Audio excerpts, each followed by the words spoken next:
నోటి తొత్తర భవిష్యత్తు గురించి ఆలోచించే అవగాహన లేని వాళ్ళు బంగ్లాదేశ్లో హసీనా పరిస్థితి రేపు పొద్దున మోడీకి వస్తుందంటున్నారు.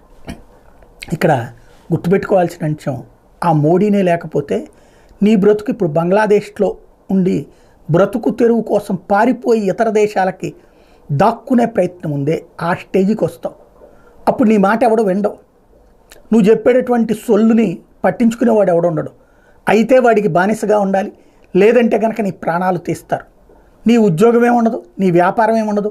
ఆఫ్ఘనిస్తాన్లో ప్రజలు నిద్రపోయారు, తాలిబన్లు రెచ్చిపోయారు. చివరికి డాక్టర్లు, సైంటిస్టులు, మహా ఉద్యోగాలు చేసినటువంటి మహిళలు ఈవేళ ఇళ్లల్లో కూర్చుని అంట్లు తోముకుంటున్నారు. ఎవరు దానికి బాధ్యత? ఆ రోజున ఇట్లాంటి సొల్లి కబుర్లే చెప్పారు. అక్కడ స్వేచ్ఛ పోయింది, ఆఫ్ఘనిస్తాన్లకు సంబంధించిన తాలిబన్లకి హక్కులు ఉన్నాయి అన్నటువంటి. చివరికి వాళ్ళ బ్రతుకులు ఏమైనాయి ఇవాళ? అట్లాగే మయన్మార్లో ఇదే మొక్కలు చెప్పారు. ఆ సైన్యానికి అనవసరంగా రిస్ట్రిక్షన్స్ పెడుతున్నారు, సైన్యం అనేటటువంటి దానికి పూర్తి స్వేచ్ఛ ఇవ్వాలి. సైన్యానికి స్వేచ్ఛ ఉండాలి, ఆ స్వేచ్ఛ లిమిట్ ఉండాలి. లేకపోతే ఏమైంది? చివరికి ప్రజలందరూ ఇప్పుడు అయితే దేశం వదిలి భారతదేశం తలదాచుకోవడం, లేదంటే కనుక అక్కడ చావోరేవో తేల్చుకోవడం, ఆయుధాలు పుచ్చుకుని యుద్ధాలు చేస్తున్నటువంటి పరిస్థితి మయన్మార్లో జరుగుతూ ఉంది. ఇవాళ బంగ్లాదేశ్ పరిస్థితి ఏంటి?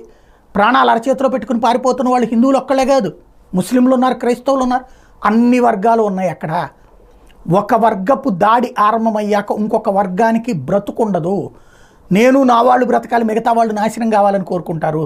భారతదేశంలో ఇట్లాంటి వ్యవహారం ఎప్పుడో జరిగినాయి. ఖలిస్తానీ ఉద్యమం అట్లాంటిదే, రైతు ఉద్యమం అట్లాంటిదే, రైతుల పేరుతో జరిగిన ఉద్యమం. అదే సందర్భంలో ఏదైతే హక్కులకి భంగం కలిగిపోయిందంటూ చేసుకొచ్చినటువంటి మణిపూర్ ఉద్యమాలు ఇట్లాంటివే దేశం మొత్తానికి స్ప్రెడ్ చేయడానికి ప్రయత్నం జరిగింది. ఒక్కసారి బంగ్లాదేశ్లో చూడండి, కారణం ఏం చెప్పారు? విద్యార్థుల సమస్య పరిష్కారం, రిజర్వేషన్. మరి భారతదేశంలో రిజర్వేషన్లు ఉన్నాయే, మోడీ తీసేస్తాడని ప్రచారం చేసి రెచ్చగొట్టాలని చూసాంగా, కానీ తీయలేదే, నాటకాలు ఆడాం కదా. అక్కడ కోర్టు ఇచ్చిన తీర్పు ప్రభుత్వానికి ఉద్యమం నిరసన చెప్పడంలో తప్పులేదు, కానీ ఈలోపు ఆ విద్యార్థులని అడ్డుపెట్టి ఇవాళ ఏం జరిగింది? విద్యార్థులది ఆల్రెడీ సుప్రీంకోర్టు తీర్పు ఇచ్చేసింది కదా, మరి అక్కడితో అయిపోవాలి కదా. మరి ఎందుకు ఇదంతా జరిగింది? ఎందుకు హిందువుల మీద దాడులు జరిగినాయి? ఎందుకు ముస్లింల్లోనే ఇంకొక వర్గం మీద దాడి జరిగింది? ఎందుకు అక్కడ ఉన్నటువంటి రాజకీయ హత్యలు జరుగుతున్నాయి? అంటే స్టూడెంట్స్ని వాడుకున్నారు వాళ్ళు.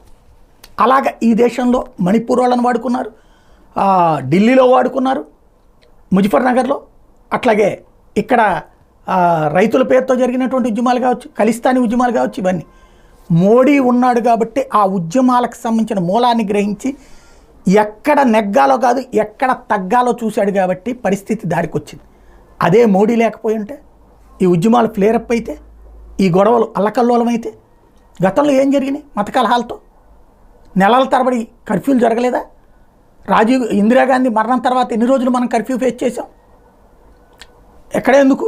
మన తెలుగు రాష్ట్రాల్లో చూసింది రంగా మరణం తర్వాత 45 రోజులు కర్ఫ్యూ ఫేస్ చేసాం. అంటే ఆ రోజున ఎవడి తప్పు? ఎవడు హత్య చేస్తాడు? ఎవడిల్లు లూటీ చేస్తున్నాడు? ఎవడు ఆస్తిని లూటీ చేస్తున్నాడు?